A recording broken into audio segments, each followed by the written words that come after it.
આજે 3 માર્ચના રોજ ચંદ્રગ્રહણને લઈ અઠવાલાઇન્સ ખાતે આવેલ અંબિકા નિકેતન મંદિરના દરવાજા બંધ કરાતા મંદિર પરિસરમાં શાંતિપૂર્ણ માહોલ જોવા મળ્યો છે. સુરતના અઠવાલાઇન્સ વિસ્તારમાં આવેલું અંબિકા નિકેતન મંદિર આજે ચંદ્રગ્રહણને કારણે બંધ રાખવામાં આવ્યું છે. ગ્રહણના નિમિત્તે મંદિરના દરવાજા બંધ હોવાથી પરિસરમાં શાંતિપૂર્ણ માહોલ જોવા મળ્યો હતો.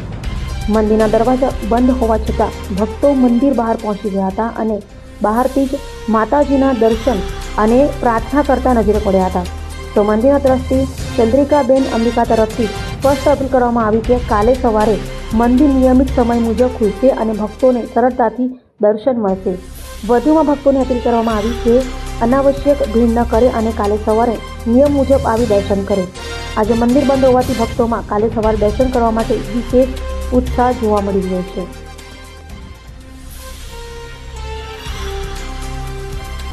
અભય થઈને નિષ્પક્ષતાથી નિરપેક્ષ રીતે વાસ્તવિકતાનો અરીસો રૂપી સચોટ માહિતી લાવતો સત્યની સાથે અભય ટાઈમ્સ.